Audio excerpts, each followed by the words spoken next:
It's Sunday morning and everyone's feeling the pressure. You're feeling the pressure because you're the bassist. You have to get the right notes. At least you feel like you have to get the right notes. But I'm here to tell you that your job isn't just to play the right notes. Your job is a job of stewardship. If your tone is muddy, it can be distracting. If your timing is off, that throws the worship leader off. He or she has to work harder. Hi, my Joan, my Joni. Hi. Hi, my name is Joni, and today I'm going to cover the three pillars of becoming a Sunday morning hero. Stop playing bass and lead from the low end instead. Let's dive in.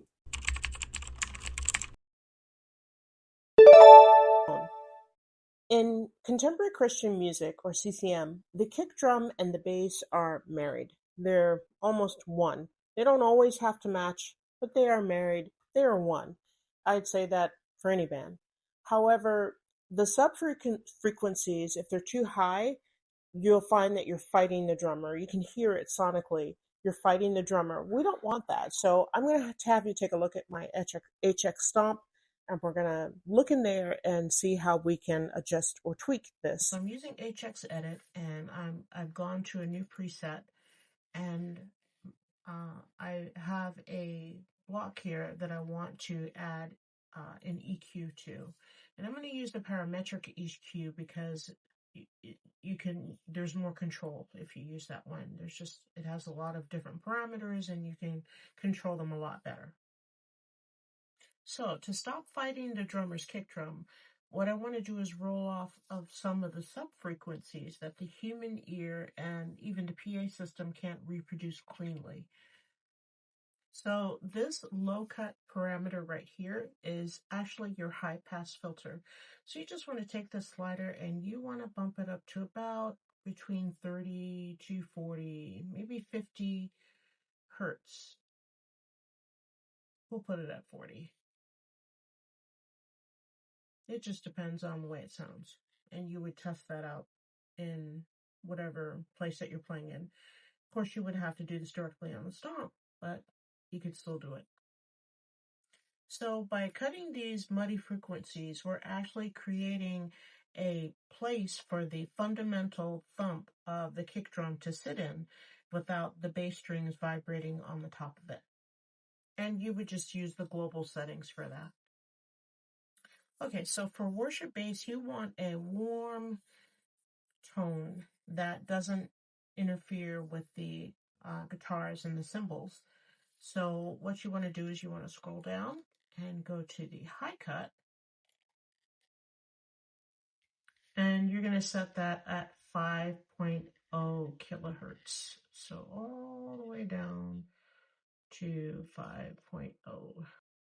So what this is going to do is eliminate that clacky sound that I was talking about that can happen when your fingers hit the strings. And it just makes for a more professional overall mix.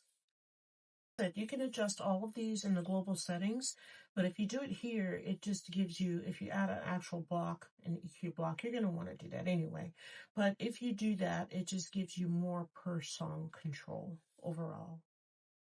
And then a final note is that you want to set your EQ at the end of your blockchain.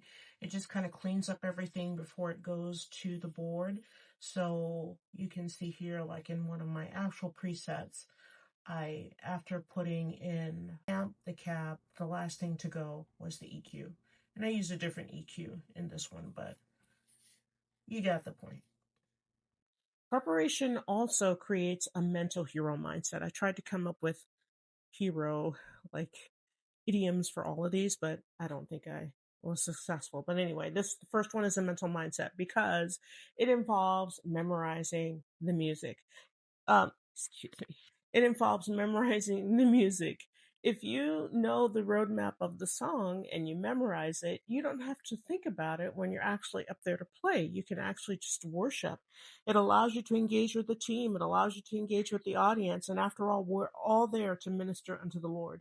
So the best way to do that is to memorize the music this way, or at least be able to look away from your chart or whatever music you might have in front of you.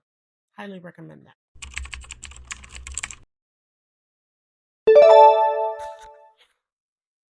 Pillar number 2, dynamics. Worship is all about the build.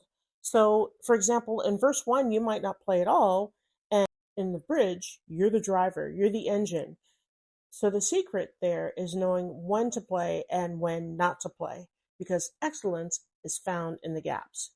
Mentally, I'd have to say maybe this would be like a tone hero, but mentally you want to choose the right notes. So there's a difference between playing very simply and playing with more complexity. And you need to be able to kind of learn or know when to engage each one of those things because you can do them at different times. You don't want to overplay, but you don't want to play simply all the time.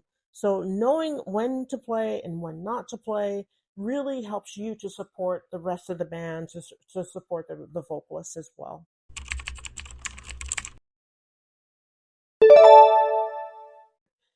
This is the theology of bass part. So Psalm 33:3 says to play skillfully with a shout of joy unto the Lord. And why do we do that? We do that because our King deserves our very best, the very best that we have to offer. And so when we're practicing our scales and our songs throughout the week, say on Tuesday, we're actually preparing to serve the body of Christ on Sunday. So your skill is a tool for their worship. The mental part for this, maybe we can call it be a reliable hero. As bass players, you want to be reliable. You want to be the person that the drummer and the vocalist and the worship leader can turn to, that they can trust, they can rely on. So, for example, the drummer might forget to build, but if you know the song, if you know the song form, you can build and cue them, and so that this way they can build as well. Same thing with the vocalist, the worship leader. Like I said, you're kind of like driving the bus, you're the engine. And so, if you know the song well, in and out, if you've memorized it, that helps you to be the person that they can always find. That helps you to be the person that they can always rely on. I hope you've enjoyed this video today.